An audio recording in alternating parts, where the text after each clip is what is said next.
ശരിക്കും എന്നെ പോലും ഞെട്ടിക്കുന്ന ഒരു അച്ചീവ്മെന്റ് ആയിരുന്നു അത്. ഇത്രയും ഒരു 3rd റാങ്കിലേക്കൊക്കെ എത്തുന്നു ഒട്ടും പ്രതീക്ഷിച്ചിരുന്നില്ല. കൂടുതൽ കാര്യങ്ങൾ പഠിച്ചെടുക്കുന്നതിനേക്കാളും ബെറ്റർ നമ്മൾ പഠിക്കുന്ന പോർഷൻ വരെ, ഇപ്പോൾ ഒരു എക്സാമ്പിൾ പറയുകയാണെങ്കിൽ ഒരു 1 വീക്ക് പഠിച്ച കാര്യം ഒന്ന് റിവൈസ് ചെയ്യുക. പലരെ സംബന്ധിച്ചിടത്തോളം ഇപ്പോൾ എൻ്റെ കൂടെ ലിസ്റ്റിൽ കയറിയ പലരോടും ഞാൻ ഡിസ്കസ് ചെയ്യുമ്പോൾ അവരും പറയുന്നത് ഒരുപക്ഷെ പാറ്റേൺ മാറ്റിയതുകൊണ്ടാണ് ഞങ്ങൾക്ക് ഈ ജോബ് കിട്ടിയത് എന്നും പറയുന്നുണ്ട്. അപ്പോൾ നിങ്ങൾ വിശ്വസിച്ചാൽ തന്നെ മതി, അത് തന്നെ ധാരാളം.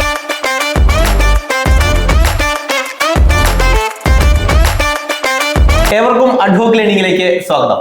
ഇന്ന് നമ്മുടെ കൂടെ ഒരു അതിഥിയുണ്ട്, പ്രണവാണ്. പ്രണവിന്റെ പ്രത്യേകത എന്ന് പറയുന്നത് കഴിഞ്ഞ 2020, 21, 22, 23 കാലഘട്ടങ്ങളിൽ നടന്ന പല പരീക്ഷകളിലും ഏകദേശം 10ഓളം പരീക്ഷകളിൽ 200, 250, 300, 350, 400 തുടങ്ങിയ റാങ്കുകൾ നേടിക്കൊണ്ട് വളരെ മികച്ച നേട്ടങ്ങൾ കൈവരിച്ചുകൊണ്ട് ഇപ്പോൾ LDC ആയി ലാൻഡ് റവന്യൂ ഡിപ്പാർട്ട്മെന്റിൽ വർക്ക് ചെയ്തുകൊണ്ടിരിക്കുന്ന സമയത്ത് സെക്രട്ടേറിയറ്റ് അസിസ്റ്റന്റ് എന്ന് പറയുന്ന റാങ്ക് ലിസ്റ്റിലെ അപ്പോയിന്റ്മെന്റ് ലെറ്റർ കയ്യിൽ ഇരുന്നുകൊണ്ടിരിക്കുന്ന സമയത്ത് ഇതാ കമ്പനി കോർപ്പറേഷൻ എന്ന് പറയുന്ന സ്റ്റേറ്റ് വൈഡ് ആയിട്ടുള്ള ഒരു റാങ്ക് ലിസ്റ്റിൽ എല്ലാവരെയും ഞെട്ടിച്ചുകൊണ്ട് 3ാം റാങ്ക് കരസ്ഥമാക്കിയ വ്യക്തിയാണ് പ്രണവ്. പ്രണവിന്റെ വിശേഷങ്ങളും നിങ്ങൾക്കായിട്ടുള്ള ഒരുപാട് മോട്ടിവേഷൻ കാര്യങ്ങളും പ്രണവിന് നമ്മളുമായിട്ട് പങ്കുവെക്കാനുണ്ട്. സോ പ്രണവ്, അഡ്വോക്ക് ലേണിംഗിലേക്ക് സ്വാഗതം. എങ്ങനെയാണ് നമ്മുടെ ഫാമിലി കാര്യങ്ങളൊക്കെ, ഫാമിലി സപ്പോർട്ട് എങ്ങനെയായിരുന്നു, ഫാമിലിയിൽ ആരൊക്കെയുണ്ട്, പിന്നെ എന്താണ് പഠിച്ചത്, ആ കാര്യങ്ങളൊക്കെ ഒന്ന് നമ്മുടെ പ്രേക്ഷകരോട് പറയാമോ? എൻ്റെ വീട്ടിലെ അച്ഛനമ്മ പിന്നെ സിസ്റ്ററാണുള്ളത്. ഇപ്പോൾ ഞാൻ LD ആയിട്ട് വർക്ക് ചെയ്യുന്നു ഇവിടെ അയ്യന്തോട്. ഇനി ഈ ആഴ്ച തന്നെ ഇപ്പോൾ എനിക്ക് കേരള പബ്ലിക് സർവീസ് കമ്മീഷനിലെ ഹെഡ് ക്വാർട്ടേഴ്സിൽ, അവിടെ ഹെഡ് ഓഫീസിൽ തിരുവനന്തപുരത്ത് അപ്പോയിൻമെൻ്റ് ആയിട്ടുണ്ട്, ജോയിൻ ചെയ്യാൻ പോകുന്നു. ഫാമിലി വളരെയധികം സപ്പോർട്ട് ചെയ്തുകൊണ്ടാണ് എനിക്ക് കുറച്ച് വൈകിയാണെങ്കിലും എനിക്ക് ഈ ലിസ്റ്റുകളിലേക്ക് വരാനും ഇപ്പോൾ ഈ പറയുന്ന അച്ചീവ്മെന്റിലേക്ക് എത്താനും പറ്റിയത് അവരുടെ സപ്പോർട്ട് ഉള്ളത് കൊണ്ട് മാത്രമാണ്.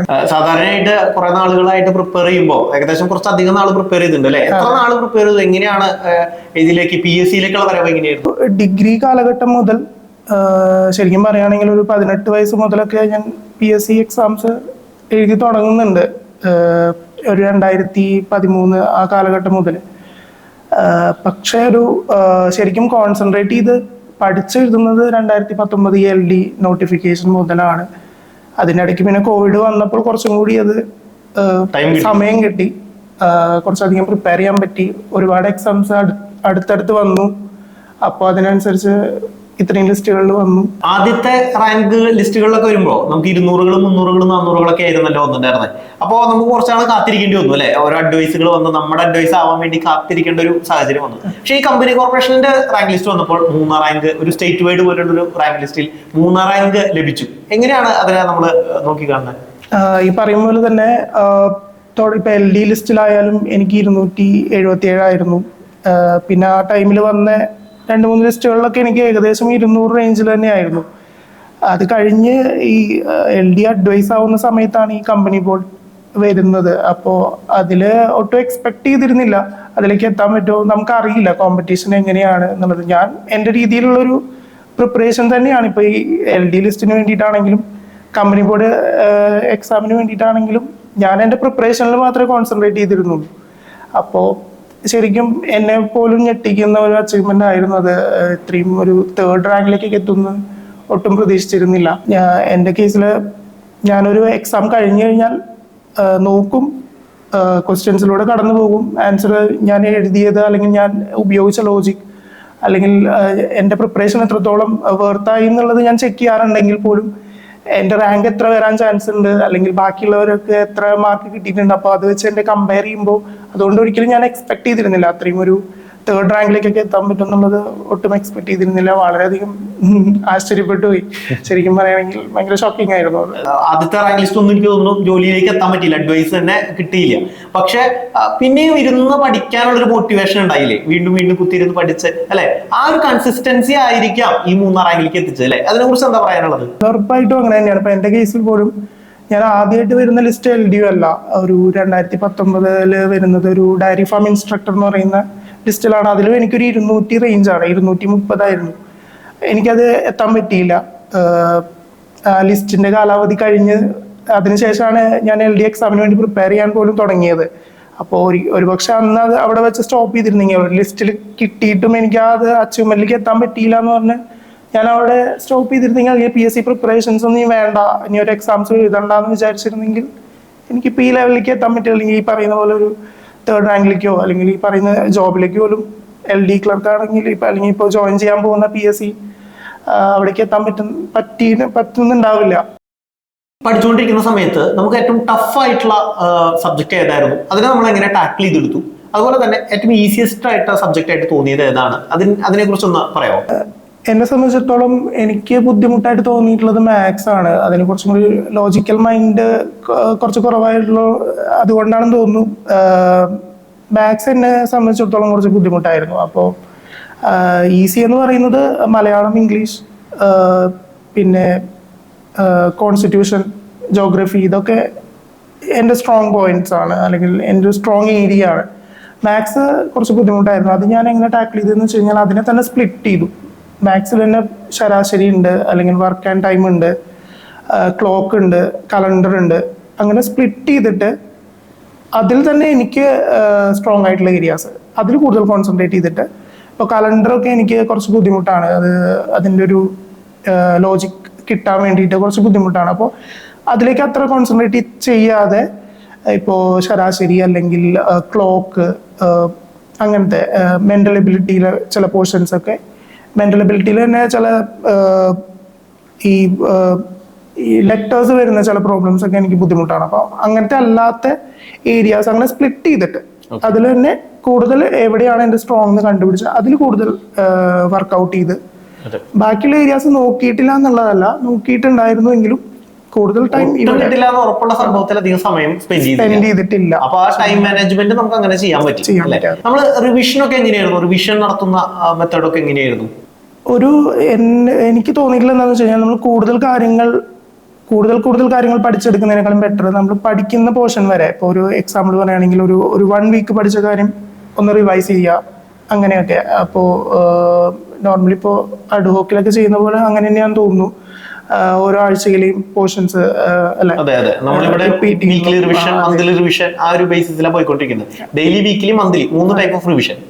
അപ്പൊ ഇപ്പൊ കൂടുതലും കണ്ടിട്ടുള്ളതെന്ന് വെച്ച് കഴിഞ്ഞാൽ കൂടുതൽ പോർഷൻസ് കവർ ചെയ്യുക, അങ്ങനെ പോവാന്നുള്ളതാണ്. ബട്ട് ബെറ്റർ പഠിച്ച പോർഷൻസ് ഈ പറയുന്ന പോലെ ഒരു 1 വീക്കിന്റെ എൻഡിൽ അല്ലെങ്കിൽ ഒരു 1 മന്ത് എൻഡിലൊക്കെ വീണ്ടും റിവൈസ് ചെയ്ത് ഒന്ന് ഉറപ്പിച്ചതിന് ശേഷം പിന്നെ കൂടുതൽ ഇതിലേക്ക് പോവുക. എക്സാമിനോട് അടുക്കുമ്പോഴും അങ്ങനെ തന്നെ കൂടുതൽ റിവൈസ് ചെയ്യുന്നതായിരിക്കും ബെറ്റർ എന്ന് എനിക്ക് തോന്നിയിട്ടുള്ളത്. അതെന്തുകൊണ്ടാന്ന് വെച്ച് കഴിഞ്ഞാൽ നമ്മൾ എക്സാമുകളിൽ പോകുമ്പോൾ ഓപ്ഷൻസ് കാണുമ്പോൾ എന്തായാലും 2 ഓപ്ഷൻസിൽ നമ്മളുടെ മനസ്സ് വന്ന് കുടുങ്ങും. ആ സമയത്ത് നമ്മൾ റിവിഷനെയാണ് നമ്മളെ ഹെൽപ്പ് ചെയ്യുള്ളൂ. അല്ലെങ്കിൽ പിന്നെ അതൊരു നെഗറ്റീവ് മാർക്ക് ആവുകയും ചെയ്യും. വീട്ടിൽ വന്നിട്ട് നമുക്കൊരു നഷ്ടബോധമാവും. നമുക്ക് വളരെ പരിചിതമായിട്ടുള്ള ചോദ്യം, ഉത്തരം, പക്ഷെ അത് നമ്മൾ തെറ്റിച്ചു എന്നുള്ള ഒരു ഗിൽറ്റി ഫീലിംഗ് ഉണ്ടല്ലോ, അത് വളരെ പലപ്പോഴും നമുക്ക് ഉണ്ടാവുന്നതാണ്. അതൊരു ഡീമോട്ടിവേഷനും കൂടിയാണ്. അപ്പൊ ബെറ്റർ അങ്ങനെ ഞാൻ എപ്പോഴും ശ്രദ്ധിക്കാറുള്ളത് എന്നാണ്, അതായത് അങ്ങനെ ഒരു ഗിൽറ്റി ഫീലിംഗ് വരരുത്. എനിക്ക് വളരെ ഫെമിലിയർ ആയിട്ടുള്ള ക്വസ്റ്റ്യൻ ആണെങ്കിൽ, ഫെമിലിയർ ആയിട്ടുള്ള ആൻസർ ആണെങ്കിൽ പലപ്പോഴും വളരെ സിമ്പിൾ ആയിട്ടുള്ള ക്വസ്റ്റ്യൻസ് നമുക്ക് തെറ്റാറുണ്ട്. എങ്ങനെ തെറ്റിയെന്ന് തോന്നും. എക്സാമുകളിൽ പുറത്ത് വന്ന് നമ്മൾ ഡിസ്കസ് ചെയ്യുമ്പോഴും ആൻസർ കീ നോക്കുമ്പോഴും ഇതെങ്ങനെ തെറ്റിയത് എന്തുകൊണ്ടാണ്, ഞാനത് റിവൈസ് ചെയ്യാത്തത് കൊണ്ടാണ്, എനിക്കത് സിമ്പിൾ ആണ്, അല്ലെങ്കിൽ എനിക്കത് അറിയാം എന്നുള്ളൊരു ബോധം മനസ്സിൽ, അങ്ങനെ ഒരു മിഥ്യാബോധം. അതെ, നമ്മൾ അറ്റൻഡ് ചെയ്ത് പോകും, പറയുന്ന പോലെ അറ്റൻഡ് ചെയ്യുകയും ചെയ്യും.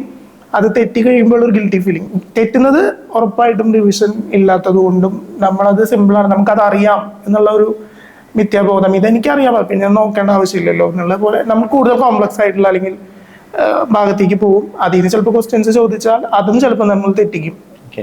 എന്നിട്ട് ഇതും തെറ്റിച്ച ഒരു ഗിൽറ്റി ഫീലിംഗ് ഉണ്ടാവും. ഈ എക്സാം കഴിഞ്ഞു വന്നതിന് ശേഷം നമുക്ക് മറ്റേ പ്രൊവിഷണൽ ആൻസർ കീ വരും, ഫൈനൽ ആൻസർ കീ വരും, അല്ലെ ഓരോ ഇൻസ്റ്റിറ്റ്യൂട്ടുകളുടെ ആൻസർ കീകൾ വരും. ഇതൊക്കെ നമ്മൾ നോക്കി മാർക്ക് കാൽക്കുലേറ്റ് ചെയ്ത് വെക്കുന്ന സമയത്ത് ഉറപ്പായിട്ട് ശരിയാവും എന്നുള്ള സംഭവങ്ങൾ പലതും തെറ്റിച്ചിട്ടുണ്ടാവും, ഈ പറഞ്ഞതുപോലെ അല്ലെ. അത് നമ്മളെ ഹോണ്ട് ചെയ്യാറുണ്ടോ? 2-3 ദിവസത്തേക്കൊക്കെ, കുറച്ച് ദിവസമൊക്കെ നമ്മളെ പിന്നിലേക്ക് വലിക്കാറുണ്ടോ? അതെങ്ങനെയാണ് നമ്മൾ ഓവർകം ചെയ്യാറ്? പലരും അവിടെ തകർന്നു പോകാറുണ്ട്. അതുകൊണ്ട് അതെങ്ങനെയാണ് നമ്മൾ ഓവർകം ചെയ്യാറുള്ളത്? എനിക്ക് പലപ്പോഴും സംഭവിക്കുന്ന ഒരു കാര്യമാണിത്. ഞാൻ എപ്പോഴും എനിക്ക് വിഷമം ഉണ്ടാവുന്നത് ഒരു എക്സാം കഴിഞ്ഞാൽ എനിക്കൊരു വിഷമം തോന്നുന്നത് എന്താണെന്ന് വെച്ച് കഴിഞ്ഞാൽ ബുദ്ധിമുട്ടുള്ള ക്വസ്റ്റ്യൻ തെറ്റിച്ചതുകൊണ്ടോ അല്ലെങ്കിൽ അത് ആൻസർ ചെയ്യാതെ പോയത് കൊണ്ടോ അല്ല.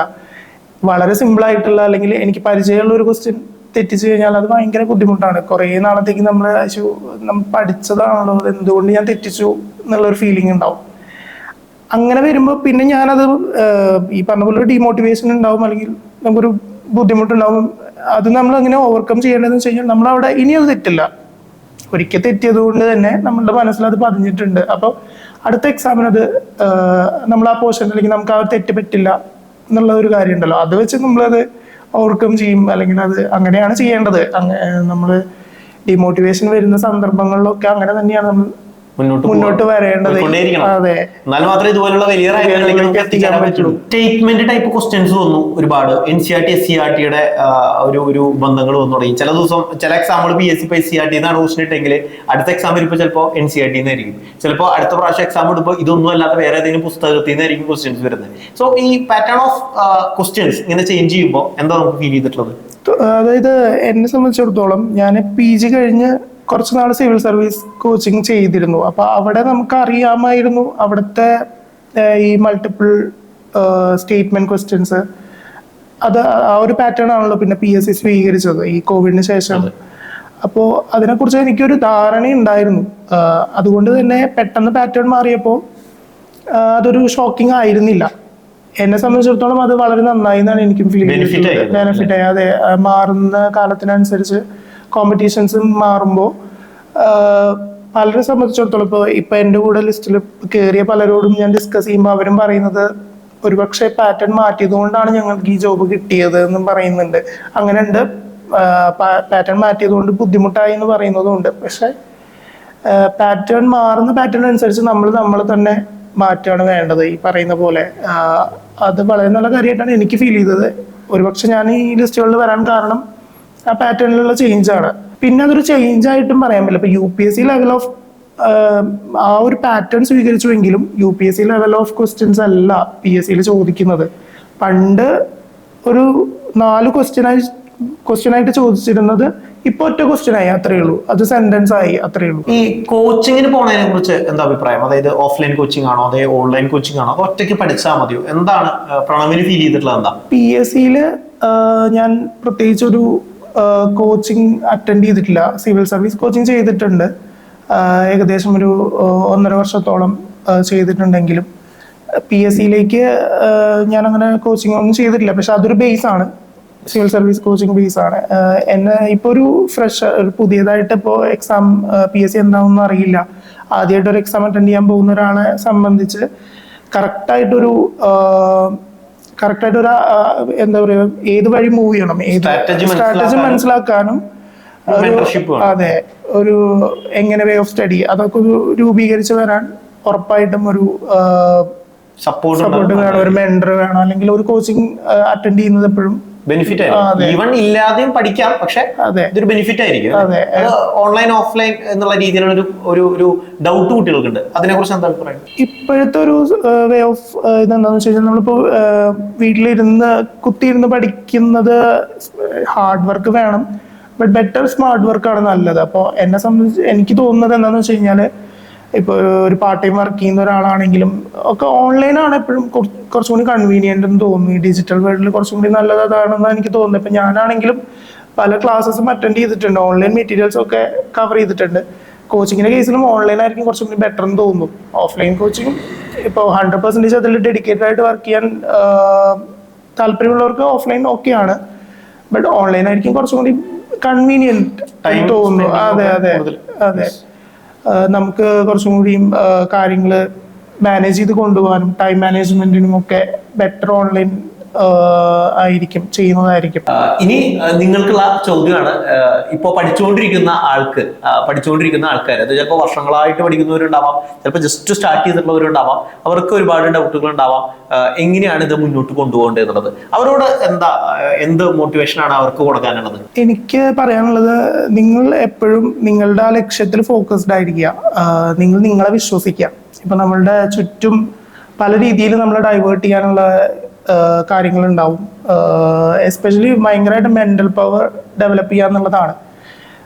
സ്വയം മോട്ടിവേറ്റഡ് ആവുക എന്നുള്ളതാണ്. നമ്മളെ ഹെൽപ്പ് ചെയ്യാൻ ചിലപ്പോൾ ഉണ്ടാവുമായിരിക്കാം, നമ്മളെ മോട്ടിവേറ്റ് ചെയ്യാൻ ആളുകൾ ഉണ്ടാവുമായിരിക്കാം. പക്ഷെ ഒരാൾ വന്ന് നമ്മളെ മോട്ടിവേറ്റ് ചെയ്യുന്നത് നോക്കി നിൽക്കാതെ സ്വയം എപ്പോഴും മോട്ടിവേറ്റഡ് ആവുക. നിങ്ങളെ വിശ്വസിച്ചാൽ തന്നെ മതി, അത് തന്നെ ധാരാളം. നിങ്ങൾ വളരെ ക്ലിയർ ആയിരിക്കും നിങ്ങളുടെ ഫോക്കസിൽ വളരെ ക്ലിയർ ആയിരിക്കുക. അത് അച്ചീവ് ചെയ്യാൻ നിങ്ങൾക്ക് പറ്റുമെന്ന് ആദ്യം നിങ്ങൾ വിശ്വസിക്കുക. അത് വിശ്വസിച്ചാൽ തന്നെ പകുതി കാര്യങ്ങൾ കഴിഞ്ഞു അവിടെ. പിന്നെ നിങ്ങൾ കമ്പയർ ചെയ്യാതിരിക്കുക, ബാക്കിയുള്ളവർ എങ്ങനെയാണ് പ്രിപ്പയർ ചെയ്യുന്നത് അതിനെക്കുറിച്ച് ചിന്തിക്കാതിരിക്കുക. അല്ലെങ്കിൽ ബാക്കിയുള്ളവർ പലതും പറയും, ആ പോർഷനിൽ നിന്ന് കൂടുതൽ ക്വസ്റ്റ്യൻസ് വരും, അല്ലെങ്കിൽ ആ ഏരിയ, അല്ലെങ്കിൽ ഇങ്ങനെ പഠിച്ചാൽ കുറച്ചും കൂടി ബെറ്റർ ആയിരിക്കും എന്നൊക്കെ ബാക്കിയുള്ളവർ പറയും. അതൊന്നും നിങ്ങൾ മൈൻഡ് ചെയ്യേണ്ട. നിങ്ങളുടെ വേ ഓഫ്, ചിലപ്പോൾ നമ്മളുടെ മാർഗം ചിലപ്പോൾ കുറച്ച് ടൈം കൺസ്യൂമിങ് ആയിരിക്കാം, അല്ലെങ്കിൽ ചിലപ്പോൾ നമ്മൾ റോങ് ഡയറക്ഷനിലേക്ക് ആയിരിക്കും പോയിക്കൊണ്ടിരിക്കുന്നത്. കുറച്ച് കഴിയുമ്പോൾ നമ്മൾ തന്നെ അത് തിരുത്തി ചിലപ്പോൾ റൈറ്റ് ട്രാക്കിലേക്ക് വരും. ഒരു ട്രാക്കിലേക്ക് വരിക എന്നുള്ളതാണ്. ആ ട്രാക്ക് ഏതാന്നുള്ളത് ആർക്കും പറഞ്ഞു തരാൻ പറ്റില്ല. നമ്മൾ തന്നെ ഡെവലപ്പ് ചെയ്യേണ്ടതാണ് ആ ട്രാക്ക്. ആ ട്രാക്കിൽ കണ്ടെത്തി കഴിഞ്ഞാൽ പിന്നെ വളരെ ഈസിയാണ്. ആ ട്രാക്കിലേക്ക് വീണ് കഴിഞ്ഞ് കഴിഞ്ഞാൽ ഓരോരുത്തർക്കും അത് ഓരോ രീതിയിലായിരിക്കും. ട്രാക്ക് എന്ന് പറയുന്നത് എന്താണ്, അത് ഡിഫൈൻ ചെയ്യുന്നത് ഓരോരുത്തരുമാണ്. അവരവർക്ക് അത് അറിയുള്ളൂ. ആ ഒരു പോയിന്റ് ഉണ്ട്, അത് മനസ്സിലാക്കി എടുക്കുന്ന പോയിന്റ്, അല്ലെങ്കിൽ അതിലേക്ക് എത്തുന്ന പോയിന്റ്.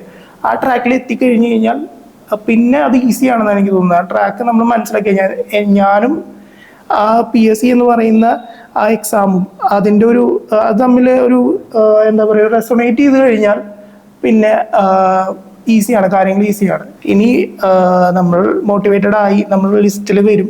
ചിലപ്പോൾ നമ്മൾ ഉദ്ദേശിച്ച റാങ്കുകളിലേക്ക് നമുക്ക് എത്താൻ പറ്റിയില്ലെന്ന് വരാം. അത് പല ഫാക്ടേഴ്സ് കൊണ്ടാണ്. എന്തൊക്കെ പറഞ്ഞാലും നമ്മൾ എത്രയൊക്കെ പ്രിപ്പയർ ചെയ്താലും ആ ഒരു 1.25 മണിക്കൂർ അതിൻ്റെ ഉള്ളിലുള്ള പെർഫോമൻസ്, അതിൻ്റെ ഉള്ളിൽ നമ്മൾ എത്രത്തോളം അലേർട്ടായിട്ട് ഇരിക്കുന്നു, നമ്മൾ ആ ഒരു ടൈമാണ് അതിനുള്ളിൽ എന്ത് സംഭവിക്കാം, അതിനനുസരിച്ചാണ് നമ്മുടെ റാങ്ക് വരാൻ പോകുന്നത്. അപ്പോൾ റാങ്ക് ലിസ്റ്റിൽ വന്നാൽ പോലും ചിലപ്പോൾ നമ്മൾ ഉദ്ദേശിക്കുന്ന നമ്മളുടെ ആ ജോലിയിലേക്ക്, നമ്മളിപ്പോൾ പറഞ്ഞ പോലെ ഞാൻ തുടക്കത്തിൽ 200 300 റാങ്കിലൊക്കെ ആയിരുന്നു. അപ്പോൾ പ്രതീക്ഷ അല്ലെങ്കിൽ കുറേ സമയം ടൈം ഉണ്ട്, നമ്മുടെ ജോലിയിലേക്ക് എത്താൻ പിന്നെയും ടൈമുണ്ട്. അപ്പോൾ ആ ടൈമിലും നമ്മൾ സ്വയം മോട്ടിവേറ്റഡ് ആയിട്ട് ഇരിക്കുക എന്ന് പറയുന്നത് വളരെയധികം അത്രയും അതിന് വേണ്ടിയിട്ടുള്ള കാര്യങ്ങളാണ് നിങ്ങൾ ചെയ്യേണ്ടത്. ശരിക്കും മെന്റലി മനസ്സ് എപ്പോഴും തളർന്നു പോവാതെ അതിനെപ്പോഴും അലേർട്ടാക്കി, അല്ലെങ്കിൽ അത്രയും പാഷനേറ്റ് ആയിട്ട് ഇരിക്കുക, അല്ലെങ്കിൽ നമ്മുടെ ഫോക്കസ് നമ്മൾ ഫിക്സ് ചെയ്ത് കഴിഞ്ഞാൽ പിന്നെ അതിനു വേണ്ടി ചെയ്യുക. സ്മാർട്ട് വർക്ക് ചെയ്യുക, ഹാർഡ് വർക്കും വേണം. സ്മാർട്ട് വർക്ക് ചെയ്യുക, അതിനുവേണ്ട കാര്യങ്ങളൊക്കെ നോക്കുക. പല ഡീമോട്ടിവേഷൻസും പല രീതിയിൽ വരും.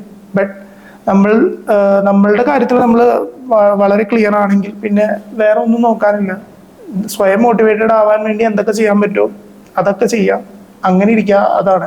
പിന്നെ തോന്നും, അയ്യോ ഇത് ശരിയാവോ. ഇപ്പോൾ എന്നെ സംബന്ധിച്ചിടത്തോളം പറയുകയാണെങ്കിൽ ഞാൻ ജനറൽ കാറ്റഗറി ആയിരുന്നു, ഒരു റിസർവേഷനും ഇല്ല, ഒരു ഗ്രേസ് മാർക്കും ഇല്ല. അപ്പോൾ ഒന്നും അറിയൂല. അതായത് സിവിൽ സർവീസിന്റെ ഒരു ബാക്ക്ഗ്രൗണ്ട് മാത്രമേ ഉള്ളൂ. അത് വെച്ച് PSCയിലേക്ക് ഒട്ടും ധാരണയില്ല.